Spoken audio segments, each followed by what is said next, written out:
The plate was still warm when Jenna Reeves lifted it, expecting gravy streaks and a crumpled napkin. Instead, a folded note slid onto her palm, 8 words written in a rough hand. 8 words that made her drop the plate, stumble backward, and whisper, "Oh God, not again." Before we start the story, tell us wherever you're watching from. Tell us in the comments, what touched you most in this story? Tyler Briggs Hanlon never stayed long in any town, and he definitely never stayed long in any diner. He rolled into Red Mesa, Arizona, on a Wednesday afternoon, dust-covered Harley growling beneath him, looking for nothing more than coffee strong enough to cut through the road and a quiet booth. The moment he stepped into Ruby's roadside diner, he felt eyes lift, tourists curious, locals cautious.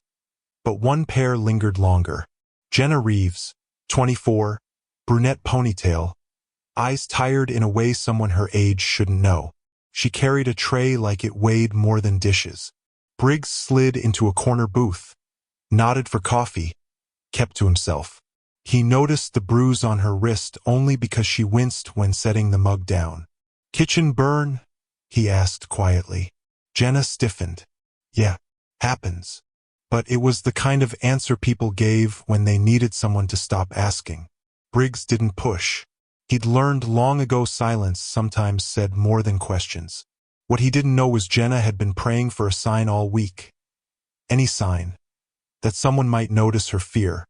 Jenna had been working double shifts for months, trying to stay invisible, trying not to give Blake Carson a reason to get angry again.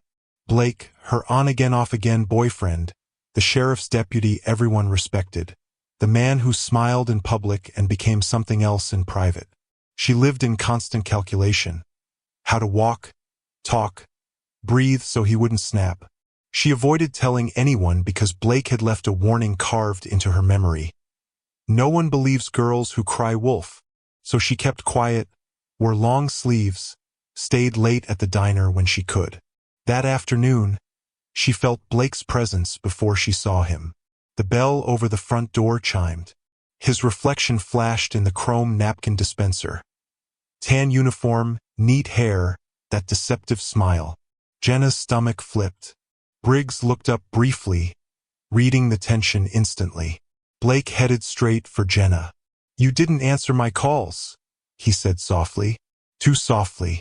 Jenna forced a smile. "Busy shift." Blake leaned closer. "We'll talk later." He left as quickly as he came, but the message stayed. Briggs saw her hands shaking. He didn't know the story yet, but he recognized fear like a language spoken everywhere. By the time Briggs finished his meal, Jenna had barely spoken 10 words. But fear lay over her like a shadow, and Briggs had lived under that kind of shadow once. He slipped his wallet out, paid in cash, and quietly left an extra 50 under the plate. Nothing flashy, just respect. He was halfway to the door when something made him stop. Maybe it was the way Jenna kept touching her wrist. Maybe it was the way her eyes followed Blake whenever he reappeared outside the diner windows, circling in his cruiser like a warning. Briggs returned to his table and placed something beneath the plate, something he hadn't intended to part with today. A folded scrap of paper. 8 words. Words he wished someone would have told his own sister when she needed help. "If you need out, find me. I'll help." He didn't wait for her to read it. He nodded once, walked past the booths, and out into the fading heat. Jenna cleared his table 10 minutes later. When she lifted the plate, the note slipped into her hand. She read it once, twice, then her knees nearly gave out. The note shouldn't have shaken her. She'd heard empty promises before. Friends she distanced herself from, co-workers who suspected but never asked. But this felt different. Jenna slid the note into her apron just as the bell above the door chimed again. Blake walked back in, eyes scanning the room until they locked on her. "We're leaving," he said. "Not a request." Jenna swallowed. "I still have." "You're done." Blake's voice forced Ruby, the diner owner, to look up from the register, but she said nothing. Blake walked behind Jenna, his hand grazing her lower back. a gesture soft enough to fool a stranger. Briggs, however, was no stranger to that kind of touch. He watched from across the parking lot where he'd paused beside his Harley. Blake guided Jenna out, fingers tightening when she hesitated. Jenna caught Briggs's eyes, just for a second, but in that second he saw everything she couldn't say. Blake shoved her into his cruiser with a too-firm hand. Briggs's jaw tightened. He wasn't planning on staying in Red Mesa. He definitely wasn't planning on getting involved. But those 8 words in Jenna's apron were already binding him to her fate. Jenna's evening spiraled the moment Blake closed the cruiser door. He didn't speak as he drove, never a good sign. The headlights carved long shadows across the desert road leading to his house on the outskirts of town. Once inside, Blake locked the door, tossed his keys on the counter, and turned toward her with that slow, icy calm. "Who was he?" he asked. Jenna froze. "What?" "The biker. The one you smiled at." She hadn't smiled. She barely looked at Briggs. "Answer me." His voice stayed quiet, but quiet meant danger. "A customer. That's all." Blake stepped closer. "You looked comfortable talking to him." "I wasn't." His hand slammed against the wall beside her head. Jenna flinched. "Don't lie to me." He didn't hit her. Blake was smarter than that. He used fear, pressure points, control. "You're mine, and you will not embarrass me in my own town." When he finally stepped back, Jenna rushed to the bathroom, shut the door, sat on the floor trembling. She pulled Briggs's note from her apron. 8 words. A lifeline. She whispered it to herself. "If you need out, find me. I'll help." She decided she needed out. Jenna waited until Blake fell asleep, his heavy boots still on, the smell of whiskey hanging thick in the bedroom. She knew his patterns. Rage, silence, alcohol, collapse. Tonight she needed collapse. She crept to the living room and powered on her phone. Screen dimmed. She hadn't saved Briggs's number. Didn't even know if he meant what he wrote. But the note didn't offer a number. It offered a direction. "Find me." She remembered the back patch on his vest when he walked out. Hell's Angels, Arizona Charter. She'd heard rumors they used an old mechanic shop near the edge of town. People whispered about them like ghosts. Dangerous, untouchable, unpredictable. Jenna had never believed rumors before, but tonight she believed in survival. She grabbed her backpack, stuffed essentials inside. Wallet, charger, spare uniform, her mother's old necklace. She hesitated only once when she looked back at Blake sleeping. If she stayed, he'd take more from her than she could ever get back. She unlocked the front door as quietly as she could, stepped into the cool desert night, and began walking toward the only lifeline she had. The Angels Garage on Old Canyon Road. The Iron Viper Garage, despite the name, was Hell's Angels territory. A semi-abandoned mechanic shop the town avoided like plague, but secretly depended on. Briggs had stopped there to strip his bike down before heading north in the morning. He didn't expect company. The Angel brothers around him, Crowley, Marsh, and Deacon, were mid-conversation when Briggs heard it first. Running footsteps, uneven and desperate. A small figure stumbled toward the floodlit gravel lot, backpack slapping against her side. Jenna collapsed against a rusted pickup, chest heaving. Every angel in sight went still. Crowley, tall and gray-bearded, narrowed his eyes. "Kid, you lost." Jenna shook her head, tears already streaking her cheeks. I need Briggs. Please." Briggs stepped forward slowly. "Jenna," she nearly broke. "You said, if I needed out." He saw the swelling around her eye, the bruise on her shoulder half hidden by her shirt. He didn't ask questions. "Yeah," he said softly. "I remember." Crowley stepped closer. "What's going on?" Jenna swallowed hard. "I can't go back. He won't let me leave." Briggs exchanged a look with Crowley, a silent agreement made in a heartbeat. No angel walked away from someone asking for help. Not ever.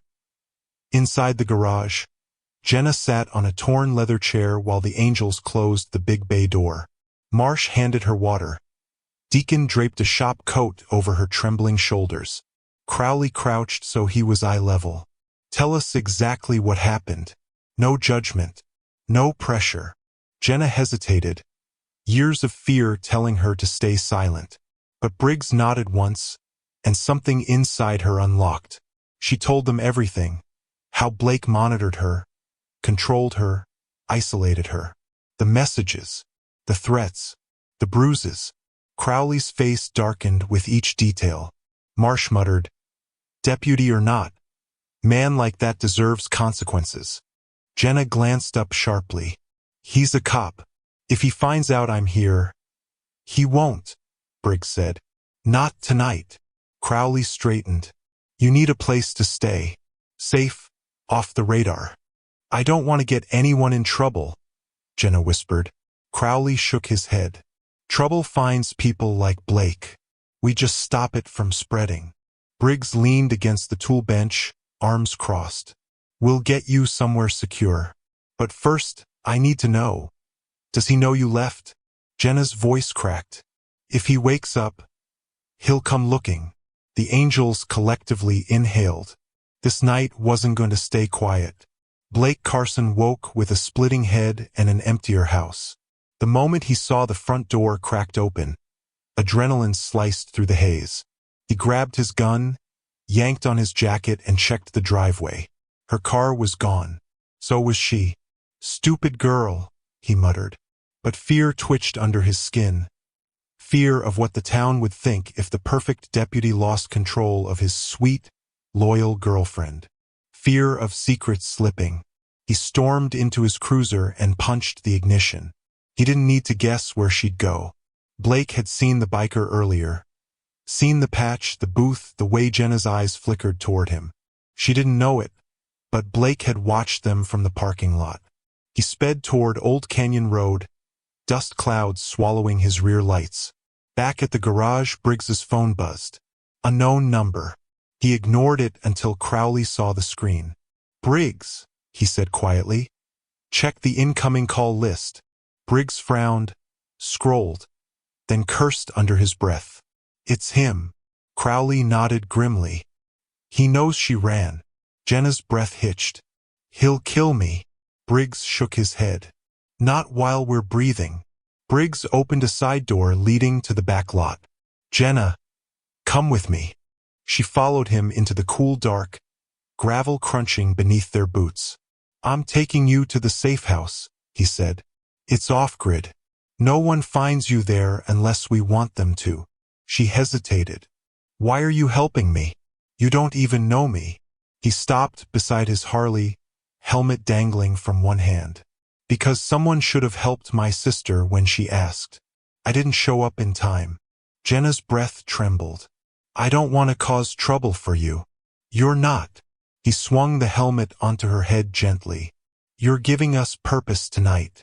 They were about to mount up when Crowley burst through the back door. "Briggs." Headlights on the main road. Engines roared to life inside the garage. The angels mobilizing without hesitation. Crowley growled. "He found us faster than expected." Jenna froze. Briggs squeezed her shoulder. "Don't look at him. Look at me." She nodded shakily. Over the ridge, siren lights flared, coming closer. Briggs swung onto his Harley. "Time to go." Jenna climbed on behind him, clutching his vest. The night exploded with engines as the angels rode out to shield her escape.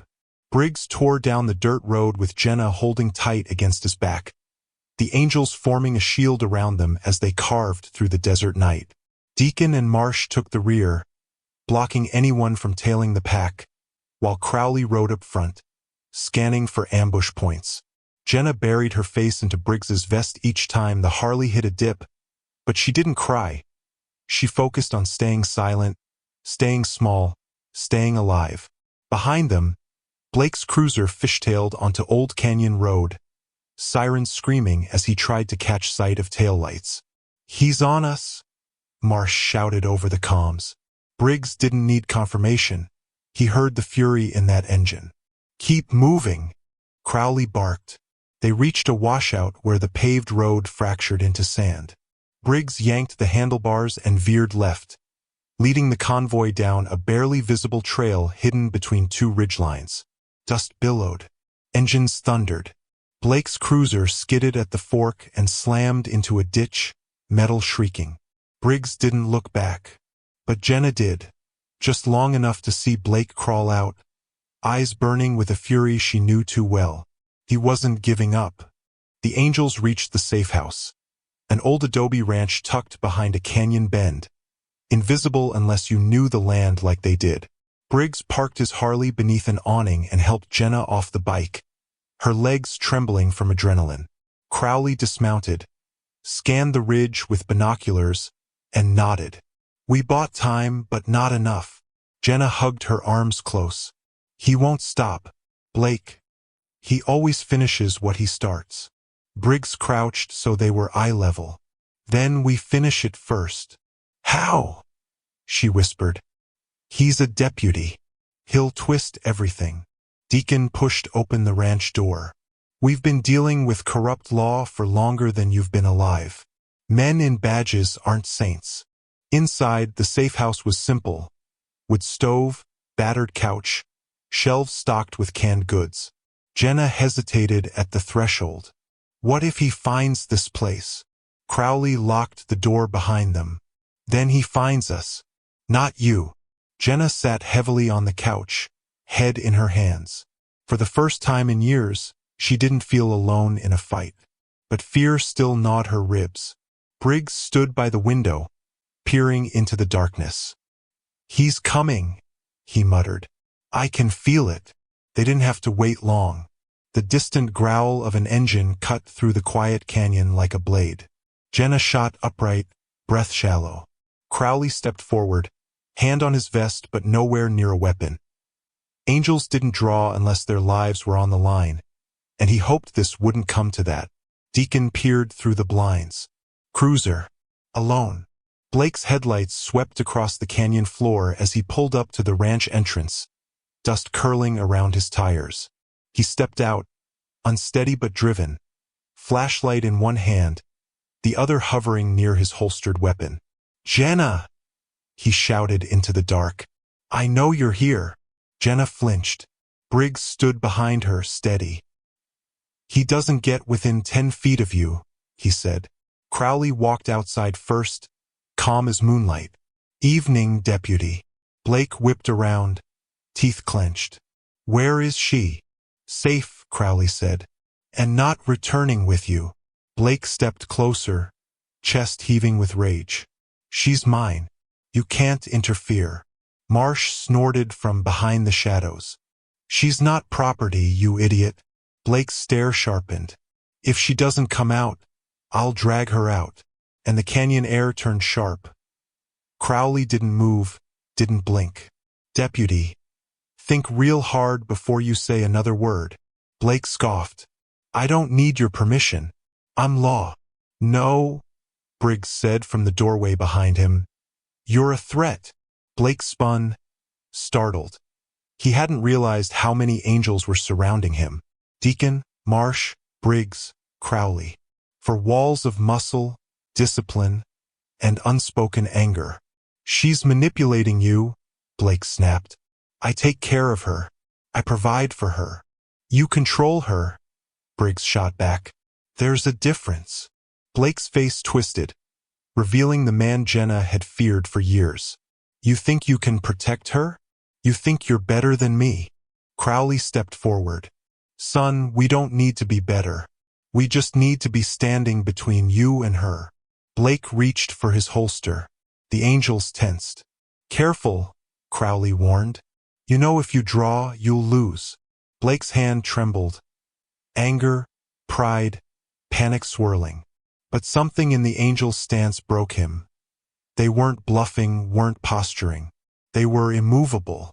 He lowered his hand, but not his rage. This isn't over, Blake spat. She'll come home. From inside the doorway, Jenna finally spoke. No, she said. I won't. Jenna stepped out onto the porch, the angels instinctively shifting to shield her without blocking her voice. She felt her knees shake but stood tall anyway. Blake stared at her, betrayal darkening his expression. "Jenna, get inside. Now." "No," she replied, stronger this time. "I'm done being scared of you." Blake took a step forward, but Briggs moved instantly, blocking him with a quiet, powerful presence. Blake sneered. "So this is what you want? Trash bikers?" Jenna shook her head. "I want peace. You never gave me that." Crowley folded his arms. "She's not leaving with you. Back off." Blake looked around, at the canyon, at the safe house, at the 4 men who wouldn't budge. He realized he couldn't win this with intimidation. He pointed a trembling finger at Jenna. "You think they'll protect you forever? They'll get bored. And I'll be waiting." Briggs exhaled slowly, deeply. "No. You'll be in custody." Blake scoffed, until patrol lights glowed over the ridge. Sheriff Dalton's cruiser rolled into view. "We got your girlfriend's statement," Dalton called. "And your neighbors. You're done." Blake's face drained. Jenna finally exhaled. The nightmare had cracked open. Sheriff Dalton stepped out of his cruiser with 2 deputies, their flashlights slicing across the canyon sand as Blake staggered backward, panic finally breaking through the arrogance he'd worn like armor. "Sheriff, this is a misunderstanding," Blake stammered. Dalton held up a hand. "Save it. We've spoken to Jenna's co-workers, to her neighbors, to 3 people who heard shouting last week. And we reviewed your bodycam logs." Dalton's voice hardened. "You turned it off multiple times while making house calls. That alone is enough for suspension." Blake's breath hitched. "You can't arrest me on rumors." "We're not," Dalton replied. "We're arresting you for obstruction, intimidation, and violating protocol." The deputies stepped forward. Blake flinched. "Jenna!" he shouted desperately. "Tell them the truth." Jenna remained still behind Briggs, her voice steady. "I did." Blake lunged toward her, but Crowley grabbed him by the collar, pinning him effortlessly against the patrol car. The deputies cuffed him, reading his rights as Blake cursed and spat. Dalton shook his head. "You had every chance to be better." Blake roared, "This isn't over." But his echo faded as they shoved him into the cruiser. The canyon quieted after the cruiser rolled away, leaving dust swirling in its wake. Jenna stayed on the porch, arms wrapped around herself, as though afraid to breathe too deeply and break the fragile peace settling over her. Briggs approached slowly, making sure she saw him coming.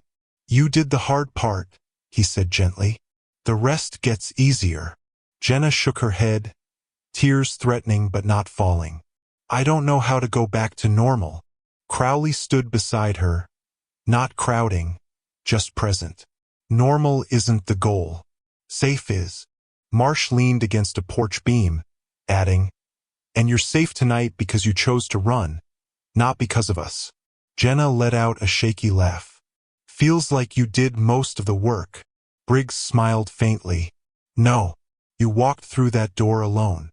She sank onto the porch step, breathing deep desert air for the first time without fear. The angels stayed with her, the stars opening above them like a protective canopy. For the first time in months, Jenna wasn't calculating escape routes. She was simply here. Later that night, Dalton returned to the safe house, papers in hand. "He's being held without bail," the sheriff said, leaning against the porch railing. "Internal affairs will handle the rest. We'll keep you updated." Jenna nodded, relief washing over her in waves. "Thank you," she whispered. Dalton gave a tired smile. "Thank them," he said, nodding toward the angels. Most people wouldn't step between a deputy and the girl he wanted control over. But they didn't hesitate. Crowley shrugged. "She asked for help. That's enough for us." Dalton tipped his hat and headed back to his car. When he left, Briggs sat beside Jenna on the step. She fiddled with the corner of his shop coat. "I thought men like you only caused trouble," she said softly. Briggs huffed a quiet laugh. Depends who you ask. Trouble and protection can look the same from a distance. Jenna looked out at the desert, moonlight glowing over the quiet land. Will he really stay away? Briggs's voice held no doubt. He won't have a choice. For the first time, Jenna believed it. By sunrise, the canyon was golden and quiet.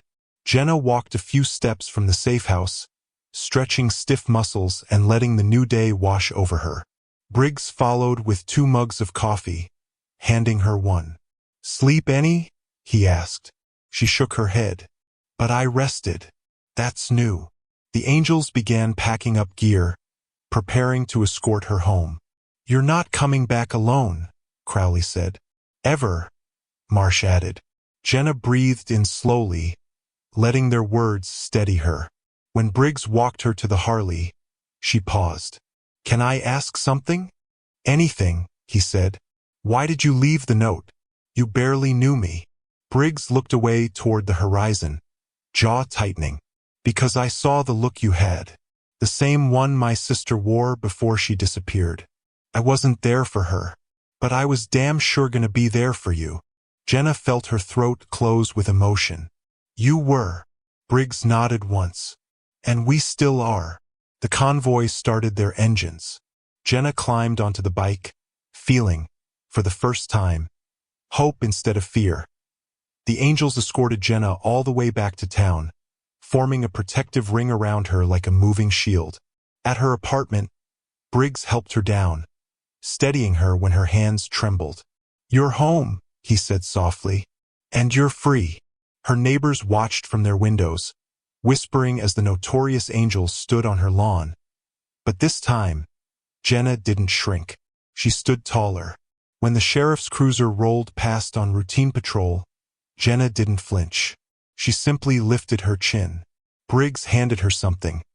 A small, folded patch shaped like a flame. "For your jacket," he said. "A reminder you walked through the fire and lived." Jenna gripped it tightly. "Will I see you again?" Briggs smirked. "Only if you need us," Crowley added. "Or if you make coffee as strong as rubies." Jenna laughed, tears finally falling without pain attached. She touched Briggs's arm. "Thank you, all of you." The angels mounted up, engines roaring to life. As they rolled away, Briggs turned back once and nodded. "Promise." Jenna stood watching them ride into the sunlit road. No longer afraid, no longer owned, no longer silent. Sometimes the smallest kindness becomes the lifeline someone needed most. If Jenna's story moved you, stay with us, hit subscribe, tap like, and ring the bell. More stories of resilience, courage, and unexpected family ride your way soon. You're part of this road now.